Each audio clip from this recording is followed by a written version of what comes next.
The Strain Season 3, Episode 2, Bad White. This is a pretty cool episode. I actually really enjoyed sort of the tense feeling of it with F.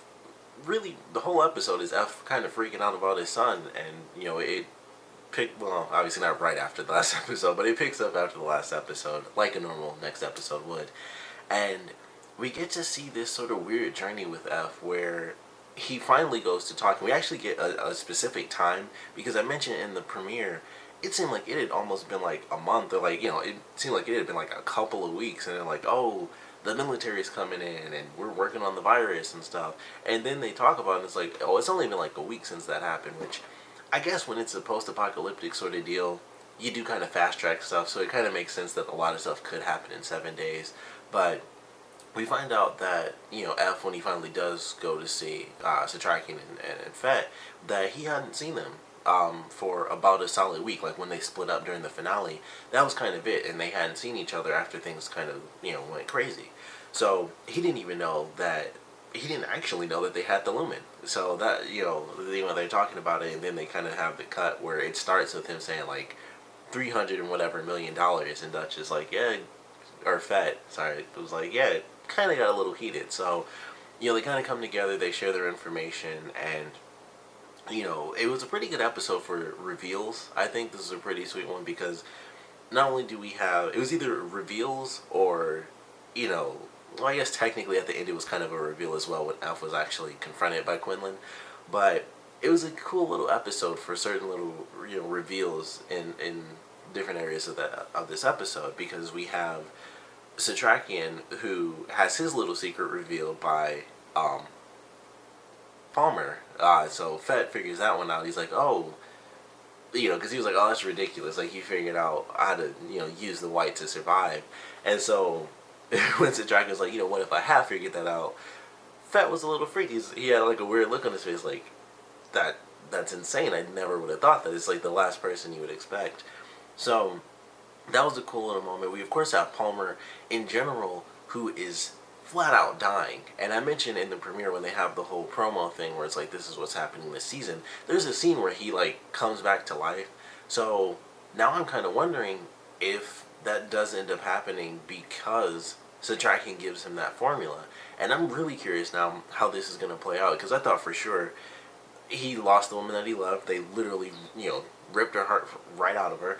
So he fell in line. Like, he fell back in line. He needed it to, you know, really be able to walk. He's like moving around. He got excited, and his nose started to bleed. So he's clearly, you know, getting real close to where he was at kind of in the first season, where he, you know, had to be hooked up in the on the table all the time. So it was really interesting watching him, and he's so weak. And like, even when he's talking with Icorus, he's like handing him like the little the pad and stuff, and he's like, you know, like leaning over really slow, and he's picking it up, and it's like it's hard for him just to lift this thing with his arm, you know, extended out. So I kind of like seeing this, you know, version of his character where he's like, I need something. Like, you guys have got to give me this. I'm already, you know, you guys already killed the woman I loved. And he probably was playing them, you know, like, of course, even said it, like, you know, I'm not 100% sure about how sincere you are. And I'm like, I wouldn't, you know, I'm sure he's got another plan, even before he went to Satrakian. I'm sure he had a different plan, like, you know, I don't want to deal with them. And then we find out, of course he did, and it ended up being the people from the beginning of the episode. So he's already had this stuff going where he's like, I gotta figure out how to do it myself, how to, you know, use the white and keep myself going so that I don't need them and I can cut them off. And of course, with him being insanely super rich, he could actually leave the city any way he wanted to. And then it's like, well, they're screwed now because they don't have my resources. They don't have, you know, me, you know, kind of forcing people or influencing people to use these systems so that we can find out what their blood type was. Which I'm curious if that's going to come back, because when he said that, he was like, you know, so we can see what their blood types are. I was like, why in the world would that matter to them? They bite people and they turn into like crazy, you know, vampires. So I feel like that might come up later in an episode, or later in the season in general. But that I thought was really interesting. It's like, you know, let me check the list and see what people's blood types are and stuff like that. And I was just like, but there's got to be something to it. I don't know if that's kind of what they're doing as far as how the Strigoi are getting stronger, maybe. I don't know, like, maybe keeping a similar bloodline so maybe that the master can, I don't know, manipulate it better or something weird. I don't know, I'm trying to think of random things.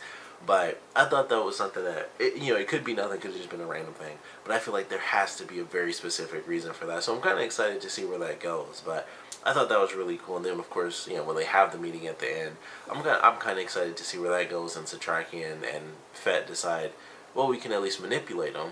And then we might actually get what we want. He doesn't know that it'll only help him live longer. It won't help him live forever.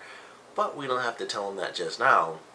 And then, of course, we have F and Quinlan, who have their little confrontations early on, and it continues on. They actually meet in this episode, which I thought was a cool beginning, because when he met him, I was like, oh yeah, I guess they never met. Like, all those different episodes where he was going on missions with Satrakian and stuff, and I'm like, yeah, I guess he never did meet. He never met with F. I don't think he met any of them outside of Satrakian, and maybe, I'm pretty sure you met Fett, in the last season as well. So it's like, yeah, it's kind of weird actually now that I think about it, because I'm pretty sure Dutch, who we actually see this episode, along with Palmer, I don't think she'd met him, nor obviously can't sadly anymore. But I'm pretty sure it was just a tracking. So it's kind of interesting when he saw him and he, F freaked out and he tried to shoot him, and then Quinlan is like, "How do you know the professor?" And he's about to like destroy him. So they have a pretty rocky start, and then it continues on, and now they can both utilize the Lumen, which, with it being television, I'm gonna guess this isn't gonna go as easily as they want it to. Like, they both want something from it. They both want the Master dead, but for Quinlan, it's very personal why he wants the Master dead, and of course, for F, it's the only way to get his son back, or it's at least the easier way, compared to flat out handing over the Lumen. So we'll see how that works out, but I doubt it'll be good. We do get to see quite a bit of F's son in this episode. I can't think of his name whatsoever. But we do get to see quite a bit of him and kind of his little bubble of struggle where he's, got his weird creepy mom coming in and he can't leave at all. And so he does, the duct tape thing, and he sees her, and I think the way they did it was actually kind of perfect, because she could have been eating anyone or, sucking the blood out of anybody, but they basically chose to make it a kid that's pretty much his age, Zach, if I'm remembering right. So they chose to make it where she's like killing a kid that's pretty much the exact same age as him, and that has to make it even worse for him, where it's like, he sees it, and of course he actually says mom, so then he has to take off, and then the asthma thing comes back, which I completely forgot he had asthma, and I'm like, oh yeah, so he's got asthma, he's about to die. And I was waiting to see how this is going to play out, and I actually really love this scene, because they were kind of taunting it as the episode was going on, where she's looking at his neck, and then they have the scene where she was hugging him real close, and he's like, okay, it's getting a little, it's freaking me out a little, and he had to like back up, like something's off here. And we get like that final moment where she just succumbs to the basic Strigoi instinct, which is, I kind of just want to drink his blood. He's got to go. So he's breathing all hard, which probably just made it even more tempting, because his heart's beating super fast, or slow. I don't know how asthma works. I would assume his heart was still beating fast, even though his lungs weren't really working right. But she's got like them out, and you can see that she's like struggling, and it's going back and forth, and that's why I like that scene, because it's like, I don't think he's gonna die right here. I figured he wouldn't, but it was still just like, is she gonna try, or is she gonna have some semblance of real control? And it seemed like she did have a hint of control was in there, because it was super slow motion how she was doing it. It was just like, it started off real tiny, and then it started to come out more and more. And I'm like, it seems like she could reel it back in, because she's kind of pausing, because he's freaking out. He's like, mom, don't. And it's like, okay, I think she's going to get under control. And it seemed like she did for a second, where she kind of paused, and then it was kind of like, no, I'm going to keep going. And she was about to get him, and then the master has to come in and save her, and I was, save him really, and just flat out stop her. And I was like, I really like this scene. Like, all this stuff that's happening where the master gives her enough control to be like, hey, you're my son, and I still love you, and stuff like that.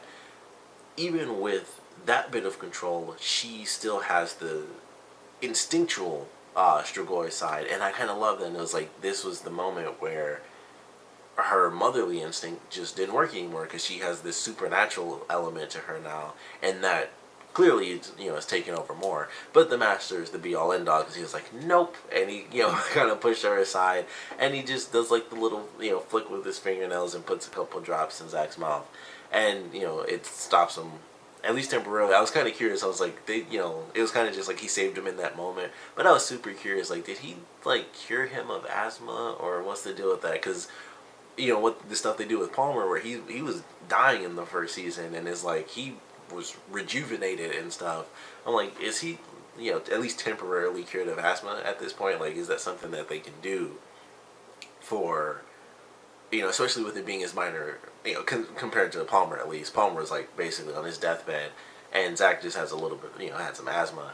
I feel like they could easily get rid of that for like the rest of the season if they keep it in a short enough time span. He could like be running all over the place, and it's like, yeah, a couple of drops, and he doesn't have asthma for a super long time. And it's just something I was thinking of. Like, they could easily write that in there, and I'd believe it, because Palmer would get like a couple of drops, and like I said, he's on his deathbed and he's just running around super happy.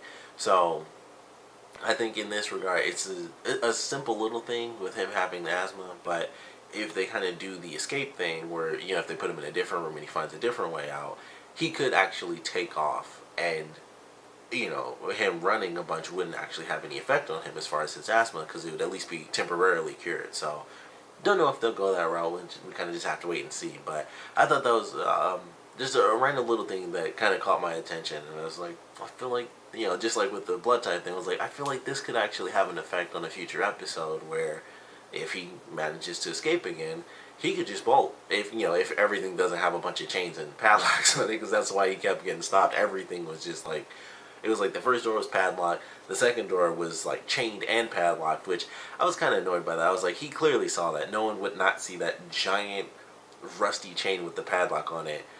But for TV purposes, he had to still try to push the door open, I guess. But if he manages to escape, I feel like that's something that they could write in there, and I would totally believe it based on what we've seen before. So that would be pretty cool. I am really excited to get into this next episode, because I kind of can't wait to see how this will fail. I'm assuming it will. Of course, they take the Lumen, so Satrakian and Fett are not going to be happy with them whatsoever. Like I said, I don't think Quinlan is actually going to succeed in this mission. I'm assuming they aren't going to get Zach back either, so they're going to completely fail. It's really hard to guess what's going to happen with the Lumen, because I feel like something real crazy could happen where Palmer has some extra people come in and they end up with the Lumen, but, maybe the Strugoi get killed off or something from behind or whatever, so they don't see who ends up getting it or whatever. The Master doesn't see. So I don't know. I feel like that, we once again have kind of three little wars going on, and we just have to wait and see how it happens. But I'm excited for the next episode, and I'm super excited to see what they do with Dutch, because that, that's something I'm not going to skip over that. Just wanted to save it because I like getting to see Dutch in this one, and it was so different for her character because, for one, we don't see the girlfriend. I really can't remember if her girlfriend died in that last season or not, but I could have sworn she saved her during like that crazy final battle, or maybe her girlfriend saved her and the girlfriend died. Maybe that's what happened, and I just really can't remember. But seeing her in this episode, I really loved it. Like, she shows up and she's with this random group of people, and we find out that at least the one guy was a hacker, and it seemed like they kind of just found the other people, and they, just all kind of banded together. And so getting to see her in this different state, like, she's not happy or energetic like she used to be. She also sounds way more British. I don't know if that's just me, because I forgot that she was even British to begin with, but I swear it seems like her accent is in this twice as much as it was in the last season. And I don't know, like, honestly, it sounded so different. I was like, I honestly have to look and see if this is a different actress. I'm like, I'm pretty sure it's the same person, because I was looking at her, but I'm like, I don't remember her accent being so thick in the last season, and I really had to look it up, like, is this the same person? Because I know she was British, I remember her having the accent, but I'm like, I do not remember it being this thick. So it was kind of funny while going through it again, but maybe it really wasn't that way, or maybe it was and I just don't remember. But listening to her, I'm like, I really don't remember her accent being that thick in the previous season. So maybe it's just me, and I'm totally wrong, or maybe that really is how it is. I just really don't remember it being that way, like being so thick.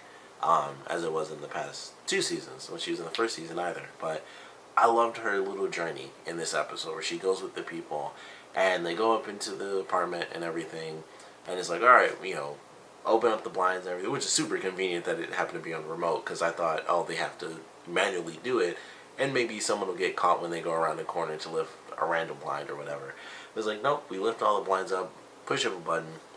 The two super scared couple, they go in, and I knew this was going to happen, because I'm like, okay, so the guy was like, you check under the bed, and the woman, she was like, no, you check under the bed. He's like, all right, you check the closet.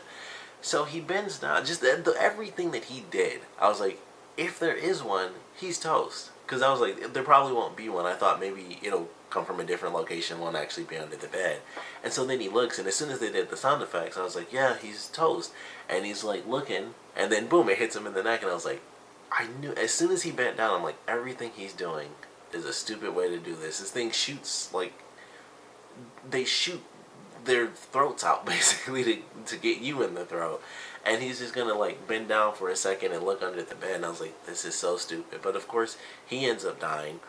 The girlfriend, she sees him, and she just ran, she gets hit from behind, because even though she turned around a little bit too late. So they both end up getting killed off.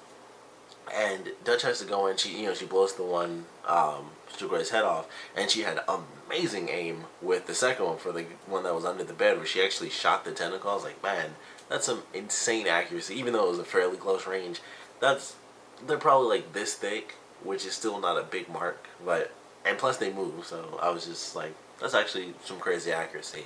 And then the douchebag guy came in, and it started off where he was just like, he seems kind of stupid to me, because he's talking about like, oh, we used to talk about, blending, the haves and the have-nots and stuff, and now it's happened, and he's like talking about how it's a good thing, and I'm like, alright, I already think he's an idiot, but I don't like hate him. So then they go through and they have the little battle and stuff, and she's unloading bullets and she's shooting into the, the bed and everything to try to kill it, and then the other one comes out. Of course, he got hit in the hand, which was very obvious, and then he beats it. And then the other one comes out to attack her, and he's like, well, I'm out. And I was like, okay, so he took off. That is one thing. But then when he runs out to the kitchen and he's just like, all right, let's go, let's get out of here. I was like, wow, I really hate him. Like, because if I was in that situation and someone came out, I would assume that everyone else died. Like, I wouldn't think to question, where's everyone else? If you say, hey, let's take off, I would instantly assume that the other person is dead. Like, I wouldn't think that they were left alive or anything. I would just assume, oh, the other person, like everyone, you both went in there and she got killed just like the other couple, which I feel like they should have had that dialogue when she came back to the restaurant later in the episode. But he's like, hey, run, and so they of course all leave, and I'm like, wow, he's a real a-hole. Like, I kind of hate this guy now. So of course, they have the scene, like just her surviving. I was really happy with her surviving in this episode. And when the Strigoi attacked her in the hallway, and she like just barely got, she stabbed it in the throat, and they like pushed her through the door, and watched it burn up. I was like, that was great. That was a really cool scene for her character. And then she was broken down. She was left alone, and she really almost died just in that crazy situation in the room, and then right outside the hallway after being left alone. And she just gets on that rock and she cries, and I was like, this is actually a really great scene to me. Like, I love that scene. It's probably one of my favorite scenes, because it's mostly because of her character, because Dutch and Fed were very similar, where they're really the tough ones, and they had their emotional stuff in the last season, mostly with them kind of being a couple and figuring all that out. But this was just so different for her character, and I really love seeing this like kind of broken down side of her. So I really enjoyed that. And then when she goes to the restaurant, and of course she checks the guy, and everyone's freaking out, and once again he's a total ass, and he's like, she doesn't care about us. Like, you totally left her behind to die. But he's acting like she's an a-hole because he got himself infected. It's random stuff like that. He's like, she doesn't care about us, and she just like decapitates him, or decapitates him. I don't even know what you call that, because it wasn't his whole head. I guess that still counts as a decapitation. But she just spun around and just split him open. And that was like some Mortal Kombat stuff. Like, she split him open at the middle of the jaw, or the middle of his jaw. or his cheeks, not his jaw. No, I'm saying jaw, but the middle of his cheeks, and it's like you see the top part of his head fall off, but like you can see his tongue is just sticking out, and you know the lower part of his brain. And I'm just like, this is like that was straight up some Mortal Kombat. There's an actual. If you played the most recent Mortal Kombat, there's literally an actual fatality that's almost the exact same thing, except instead of a blade, it's Jax who has like the metal arms. He just rips the person's head open, and then he sticks a cigarette, you know, to really disrespect them. But I was like, that looks exactly like that, just crazier because she just spun around out of nowhere, and he's being an asshole. So I was like, whatever. And plus, we knew he was gonna die because it was clear that he got bit in the hand, and he just thought, I'm gonna take off. So that was a really crazy moment as well. And she just kills him. Of course, the other two people, they just freak out. It's like, she just chopped this dude's head off. And she's like, alright, I got my fair share. Fine, it's done. I'm out of here. So, I don't know if she'll end up teaming up with the rest of the characters again. If she'll even find them because, of course, you know, they've been moved to a different location. And that's how F even found them, yet to ask. So I don't know how that's going to play out with her character, if we're going to get a couple episodes of her on her own now, which I don't think I'd hate that because of what we got to see in this one. I really enjoyed it. But overall, I really love this episode. I like this one more than the premiere, actually, because for one, we actually got to see Dutch. We got the cool stuff with Palmer. We actually got more of Satrakian, which was cool because the last episode really was, for the most part, it was kind of just F and Fett, and that was pretty much it. So we got to kind of see everyone in this episode, so I really appreciated that. But I'm really looking forward to however this crazy battle mission thing is going to play out with F and Quinlan. But of course, I want to know what you guys thought about this episode, so please comment below. Let me know your favorite parts, your least favorite parts. And although I am already a week behind and I'm going to have to get into it now, I still want to know how you guys think this mission is going to play out with F and Quinlan. If it will succeed, where will the Lumen end up? Where will Quinlan end up? I'm sure F will survive, but I don't really know about Quinlan. I don't know how far they're going to keep him. He just kind of came in. He's still fairly new, but I don't know. It's hard to guess. I know it'll fail, because otherwise it would be the season finale, or the series finale, really. But I just don't know how it's going to fail. That's always the question. It's like, you know this isn't going to work. They're not about to kill the Master. Unless the new Master came in, that would be cool. If the old Masters woke up and they were like, you know what, we'll take over now. That would be a great twist in like the beginning of this season. I don't think that'll happen though. But I would love to know your predictions for it. And like I said, what you guys thought about this episode in general. So please comment below, let me know. And of course, thanks for watching.